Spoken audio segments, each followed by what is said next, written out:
부모님이 일찍이 돌아가신 한 가정이 있었습니다. 결혼한 형님 부부와 어떤 남동생이 함께 살고 있었는데, 어린 남동생은 항상 형님 네 분에게 고마운 마음과 또 빚진 마음을 가지고 살았습니다. 언젠가는 이 형님 형수님의 은혜를 갚아드려야 되지 하는 마음으로 살았어요. 또 형님 내외는 아버지가 일찍 돌아가시다 보니까 내 살기에 바빠가지고 이 동생을 제대로 못 살펴봤다 하는 미안한 마음을 또 가지고 그렇게 살았습니다. 그 집은 언제나 화목했습니다. 앞으로 아름다운 가정이 될 것은 분명합니다. 그 동네에서 빛나는 가문을 이룰 것이 틀림이 없습니다. 여러분, 비절진자의 이 마음이라는 것은요, 저와 여러분의 신앙이 하나님의 은혜가 임하는 토양인지 아닌지를 가늠해 볼 수 있는 시금석이기도 합니다. 우리는 어떤 문제를 만나게 되면요, 꼭 두 가지 반응을 보이게 됩니다. 채권자의 반응을 보이는 사람이 있고 채무자의 반응을 보이는 사람이 있습니다. 내가 만난 이 문제에 대하여 채권자의 입장에서 바라보거나 아니면 채무자의 입장에서 바라보게 되는데, 대부분의 사람들은 스스로가 채권자의 위치에 있다라고 생각을 하고 그 문제를 바라봅니다. 마태복음 20장에도 보면 포도원 품꾼의 비유가 나오죠. 거기에 보면 임금을 지불할 때요, 9시에 그 일터에 나온 그 일꾼의 반응이 참 재미있습니다. 채권자의 반응을 보이거든요. 처음에 일을 시작할 때야 감사한 마음으로 일을 시작했어요. 그런데 일이 다 끝나고 임금 계산을 할 때 그 계산이 다 끝나자마자 그는 정확하게 자기가 계약한 금액을 지불받았음에도 불구하고 주인에게 따지고 분노했습니다. 채권자의 마음으로 돌변한 것이죠. 처음에는 누가 나를 안 써줄까 하고 인력시장에 기다렸다가 그 농장 주인이 그를 제일 먼저 데려가서 일을 시키니까 참 감사했어요. 그런데 하루 해가 지나고 이제 계산을 딱 하는데 계산이 끝나자 기분 나빠졌습니다. 왜 1시간밖에 일하지 않는 사람과 나와 임금을 똑같이 계산하냐. 그래서 주인은 나는 너하고 계약한 대로 다 주었는데 내 돈 내가 쓰는데 네가 왜 그렇게 따지고 드냐. 네가 질 것이나 가지고 떠나가라. 그렇게 말씀을 합니다. 그 말은 한마디로 왜 네가 내게 채권자처럼 구냐 이 말입니다. 여러분, 예수님을 오래 믿은 사람들에게서도 이런 모습을 흔히 볼 수가 있어요. 하나님께 받은 은혜는 생각하지 못하고 하나님에게 오히려 자신이 행하였던 공로만 기억하는 경향이 있습니다. 이것은 은혜 받을 토양이 이미 말라버렸거나 지금 한창 말라가고 있다는 증거입니다. 인정하시면 아멘 하십시다. 부모 자식 간의 관계도 그렇잖아요. 자녀들은 점점 빚진 자의 이 마음이 사라집니다. 어릴 때야 뭐 높고 높은 하늘이라 하고 뭐 어머니 아버지에게 감사하다는 표현을 하지만 나이가 들어가면서 점점 요구사항이 커져갑니다. 어릴 때는 사탕을 요구했는데 옷을 요구했는데 나이가 드니까 재산을 요구합니다. 그래서 재산을 다 차지하고 나면 부모를 그냥 헌신짝 버리듯이 하는 이 자식들이 이 세상에 지금 얼마나 많이 있습니까? 부부간에도 마찬가지죠. 처음에는 서로가 헌신적입니다. 아이고 나 같은 사람을 남편 삼아줘서 고마워. 나 같은 사람을 아내로 삼아줘서 고마워요. 그냥 깨가 쏟아집니다. 근데 자식이 대학교 졸업할 때쯤 되면요, 이 깨가 쏟아지는 게 아니고 피가 쏟아지고 눈물이 쏟아지는 거죠. 왜 그럴까요? 채권자의 마음을 가지고 상대방을 대하여 오다 보니까 나는 당신을 위해서 이렇게 헌신하는데 당신은 나에게 뭘 하는 게 있냐? 라고 따져보게 되고, 그래서 화가 나고 짜증이 나고 분노하게 되고 싸우게 되는 것이죠. 여러분, 채무자의 마음을 가진 사람이요, 화를 내거나 분노하는 사람 봤습니까? 간혹 있어요. 배째라 하는 사람이 있습니다. 그 사람 말고 그건 인격이 잘못된 사람이고, 평범한 사람 중에는요, 채무자들은요 소리를 안 냅니다. 그저 죄송합니다, 죄송합니다 이렇게 지나가요. 그런데 채권자들 한번 보십시오. 채권자들이 조용히 죄송합니다. 돈 받으러 와서 죄송합니다. 이런 사람이 있어요. 돈 내놔라고 난리를 치는 거죠. 우리 신앙생활 할 때 하나님 앞에 채권자의 신앙생활 하지 마시고 채무자의 마음을 가진 신앙생활이 되시기를 주님의 이름으로 부탁합니다. 그래서 여러분, 저와 여러분이 아름다운 가정을 만들어 보고 싶고 내 인생을 행복하게 만들어 보고 싶고 오늘 내가 하는 이 신앙생활을 영광스러운 또 축복이 가득한 신앙생활을 만들어 보고 싶다면 빚진 자의 의식을 꼭 가지시길 바랍니다. 채무자의 의식을 가지시게 되기를 바랍니다. 사도행전 7장 58절은 바울이 성경에 처음 등장하는 내용입니다. 스데반이 예수님의 복음을 전가하다가 돌에 맞아 죽게 되었을 때의 주동자였습니다. 당시 그의 이름은 사울이었죠. 그때부터 대대적으로 기독교가 박해를 당하기 시작합니다. 사도행전 8장 3절의 기록을 보면 사울이요 미친 듯이 교회를 파괴합니다. 그리고는 뭐 이곳저곳 돌아다니면서 집안에 들어있는 남녀노소를 불문하고 믿는 자를 끌어내어서 옥에 가두곤 했습니다. 당시 사울의 박해가 얼마나 잔인하고 심했는지 사람들이 겁이 나서 살 수가 없어서 사도들을 제외하고는 대부분이 다 자기 동네를 떠나서 낯설은 곳으로 가서 숨어 살아야 했다고 성경은 기록을 합니다. 이런 행위에 대하여서 바울은요 디모데전서 1장 13절에서 직접 자기를 밝혔는데 비방자요, 박해자요, 폭행자였다라고 합니다. 한마디로 말해서 죄인 중에 괴수였다는 것이죠. 이런 사람이 그리스도인을 또 잡겠다고 다메섹으로 달려가고 있었습니다. 그 길에서 부활하신 예수님을 느닷없이 만나게 됩니다. 여러분, 자신이 죽었다고 말한 예수가 지금 앞에 나타났습니다. 그 예수를 믿는 자들을 죽이겠다고 잡으러 가는 이 상황에서 그 부활하신 예수님을 만나고 보니 얼마나 놀랐던지 시력을 잃어버렸어요. 이쯤 되면 바울의 입장에서는요, 그 상황에서는 자신이 죽음을 면할 수 없다라고 판단되었을 것입니다. 그런데 예수님은 이 사람을 어떻게 처우하십니까? 죽이지 않습니다. 원수 갚아서 죽일 수 있는 상황인데 죽이질 않아요. 오히려 이렇게 말하죠. 일어나 성으로 들어가라. 아나니아 선지자에게 가서 말을 들어봐라. 이렇게 말을 합니다. 바울은 부축을 받아서 다메섹에 들어갔고 거기서 선지자 아나니아를 만나게 되었습니다. 아나니아는 예수께서 자신에게 일러준 일련의 말들을 바울에게 전하죠. 뭐 이렇게 전했을 겁니다. 나는 당신이 권세 있는 핍박자로 알고 있다. 그런데 예수께서 말씀을 하시기를 당신을 이방과 임금들과 이스라엘 백성들을 위하여 선택한 그릇이라 하더라 라고 하면서 안수기도를 해줍니다. 그때 잃어버렸던 시력을 바울이 회복을 하게 되었습니다. 여러분, 죽음을 면치 못할 자가 생존하게 되었습니다. 또 이방인과 임금들과 이스라엘 백성들에게 복음을 전할 일꾼으로 선택을 받았습니다. 자기를 죽일 거라고 생각한 그분에게. 이게 뭡니까? 이것이 은혜입니다. 그래서 바울은 고린도전서 15장 10절에서 내가 나된 것은 하나님의 은혜로 되었다라고 간증을 하는 거죠. 바울은요 틀림없이 그 은혜 때문에 사도행전에 보니까 바로 그냥 다메섹 시내에 들어가서 복음을 전하는데 사람들이 안 믿어져요. 그래서 오히려 때려 죽이겠다고 지금 하는 겁니다. 그래서 광야로 피신을 갑니다. 갈라디아 광야로 피신을 갔을 때 다윗은 너무너무 궁금했을 것입니다. 도대체 내가 이런 은혜를 어떻게 해서 받을 수 있었을까? 율법과 죄악과 사망의 올무에 갇혀있던 내 자신이 어떻게 아무것도 한 것이 없는데 은혜를 구원을 받을 수 있었을까?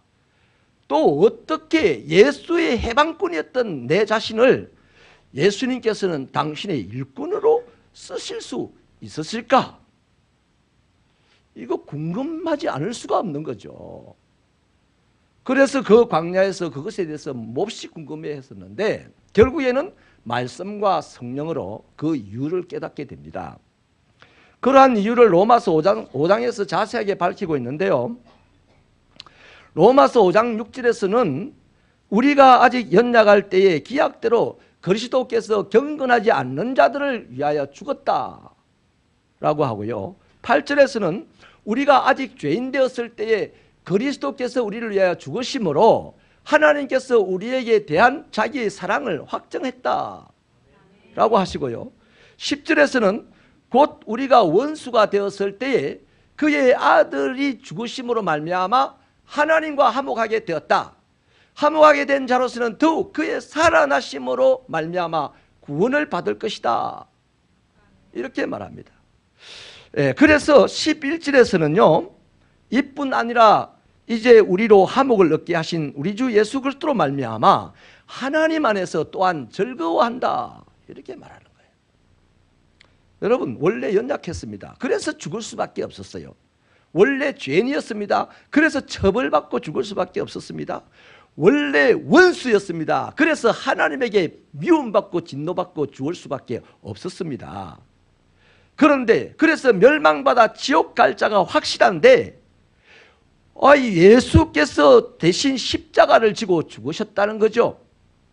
바로 그 십자가에서 예수가 죽으심으로 말미암아 연약하여 죽을 수밖에 없고 죄지어서 죽을 수밖에 없고 원수가 되어서 하나님의 진노를 받고 죽을 수밖에 없어 지옥 갈 사람인 자신이 영원한 자유인이 되었다는 겁니다. 율법에서 자유하게 되었고 죄에서 자유하게 되었고 사망에서 자유하게 되었다는 것이죠. 그래서 즐겁게 살 수 있습니다 이 말입니다. 죄 가운데 사는 사람 신창원이가요 탈옥해가지고 나이트클럽 가서 앉아있으면 술 마시면서 즐거웠겠습니까? 연약한 사람이 깡패 앞에서 밥 한 그릇 얻어먹으면서 즐겁겠습니까? 신을 원수 삼은 자가 세상을 살아가면서 즐겁겠습니까? 아니요. 죽지 못해서 사는 거지요. 고통과 절망과 좌절과 분노와 신음 속에 살다가 죽어서 지옥 가는 거 아니겠습니까? 그런데 이런 모든 것에서 예수가 십자가를 지고 죽으심으로 말미암아 다 해결받고 자유하게 되었으니 나는 기쁩니다 이 말이에요. 우리도 그렇습니까? 구원받은 자는 그래요. 하나님의 은혜를 깨달은 자는 그래요.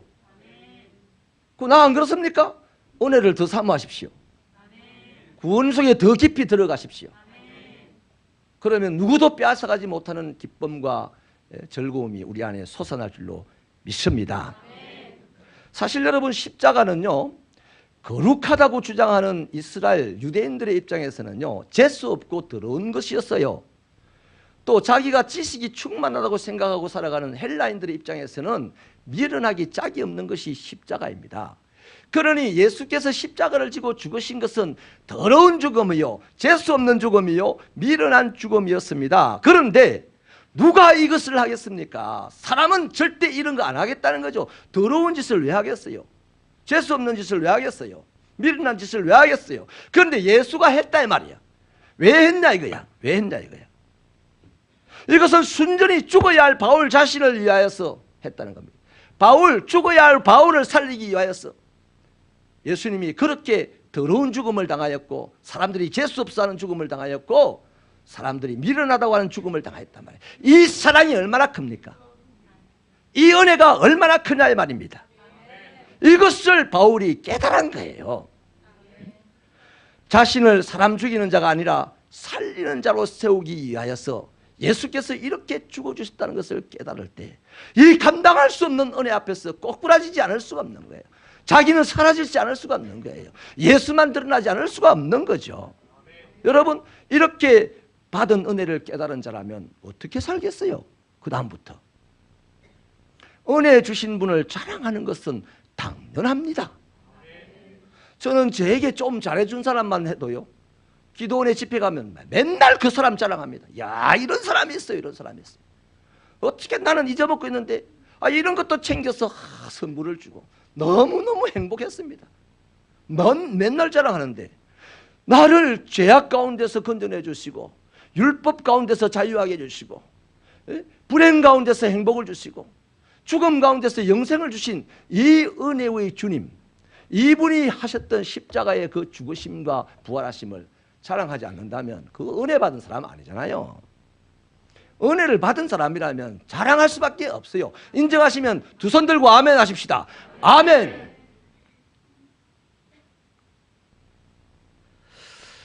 자, 여러분, 바울은 예수 그리스도의 십자가의 사건이 자기를 향한 엄청난 사랑이요, 엄청난 은혜라는 사실을 깨달았으니 이제 그것을 전하지 않을 수가 없었습니다. 그래서 디모데전서 1장 16절은 이렇게 밝힙니다. 그러나 내가 긍휼을 입은 까닭은 예수 그리스도께서 내게 먼저 일체 오래 참으심으로 후에 주를 믿어 영생 얻는 자들에게 본이 되게 하려 하심이라.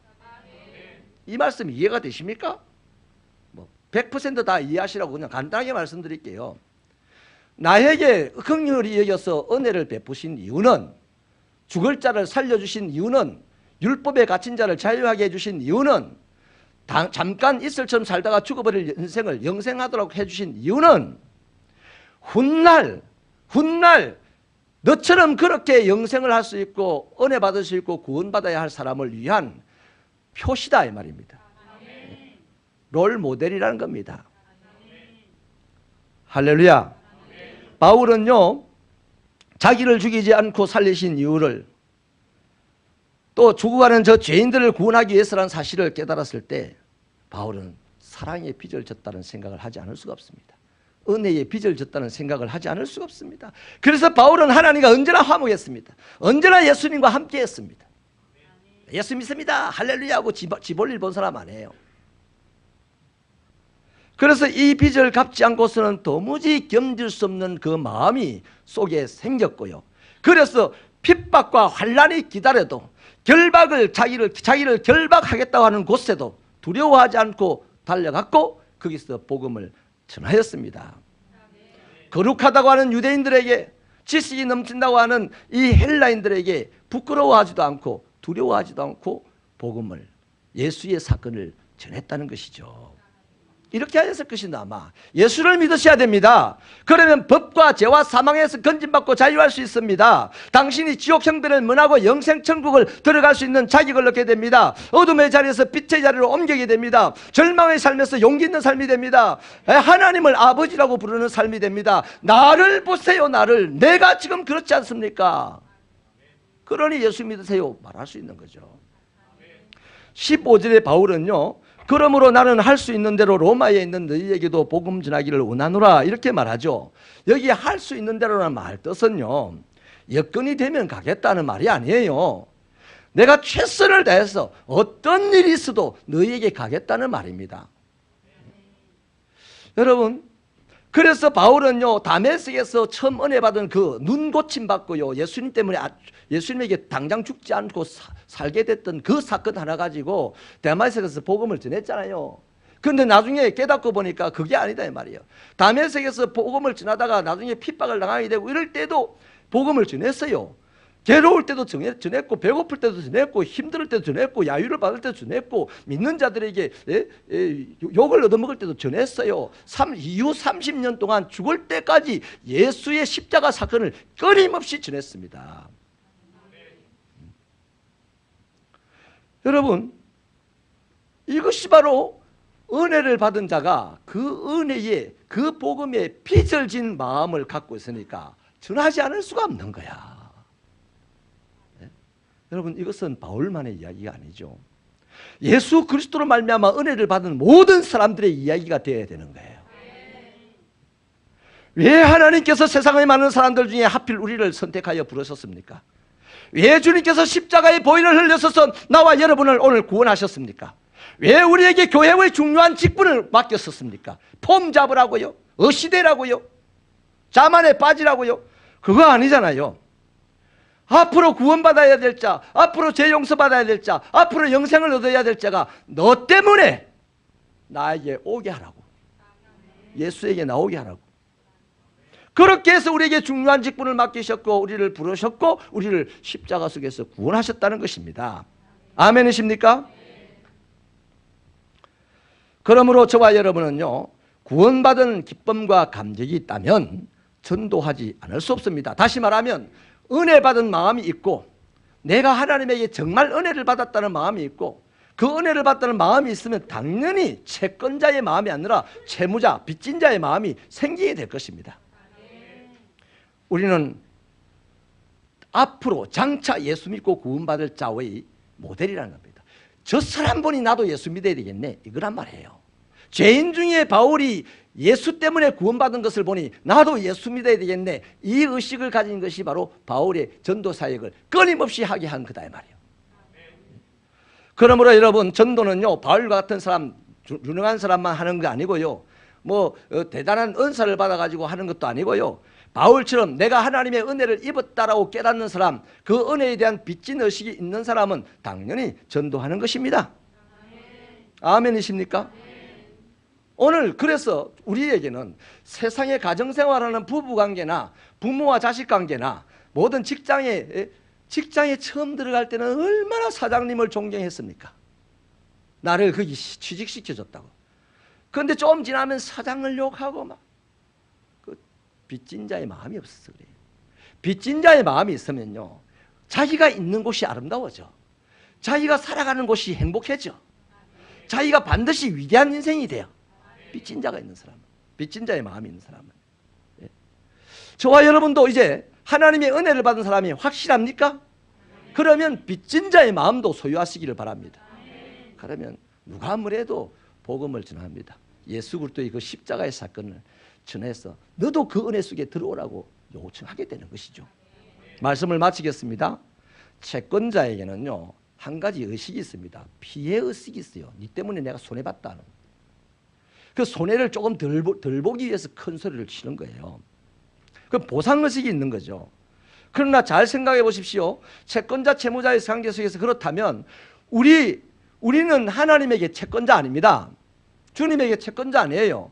우리가 이때까지 살면서 예수님 때문에 피해본 거 뭡니까? 예수님 때문에 피해본 거 있으면 말씀하세요. 우리는 예수님 때문에 피해본 것이 하나도 없습니다. 아멘입니까? 우리는 오히려 죄 용서받았습니다. 사망에서 건진받았습니다. 하나님의 자녀가 되었습니다. 영생 천국을 얻었습니다. 이것은 모두 다 예수님께서 공급해 주신 것입니다. 그러므로 우리는 100% 예수님에게 빚진 자죠. 은혜의 빚진 자죠. 그런데도 우리는 허다하게 계속 받을 것이 있는 양 행동합니다. 하나님에 대해서도 섭섭하게 생각하는 사람들도 많이 있어요. 특별히 오래 믿고 많은 봉사를 하는 사람일수록 그런 가능성이 많습니다. 그래서 왜 안 알아주느냐고 원망합니다. 짜증냅니다. 분노합니다. 이게 다 채권자들에서 나오는 표시 아닙니까? 그런데 채무자인데도 불구하고 채권자처럼 원망하고 분노하고 짜증내고 우리 신앙이 뭐 문제가 있다는 거죠. 어디서 꺾어졌다는 거죠. 새빛교회는 채무자의 의식으로 신앙생활을 하는 분들 되시길 바랍니다. 채권자의 의식을 가지고 신앙생활을 하면요, 당신이 나에게 예수, 독생자 예수도 주실 수 있는 능력 있고 사랑 있는 분이 이것도 주세요, 저것도 주세요, 저것도 주세요, 그걸 달라고 하는데 주님이 또 다 주십니까? 아닌 건 안 주시잖아요. 그러면 분노합니다. 짜증냅니다. 원망합니다. 나도 모르게 채권자의 모양으로 행동한다는 것입니다. 다시 한번 분명하게 말씀드리겠습니다.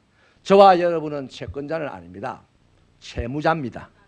빚진 자 의식에서 나오는 헌신, 빚진 자의 의식으로 하는 선교, 빚진 자의 의식으로 하는 전도, 이것만이요 안전합니다. 능력이 있습니다. 열매가 있습니다. 왜 복음을 전해야 합니까? 우리는 복음의 빚을 졌기 때문입니다. 누군가가 나 때문에 복음 앞에 나와서 나와 같은 구원의 은혜를 입어야 하는 것이 우리 주님의 주부신 뜻입니다. 기도하시겠습니다.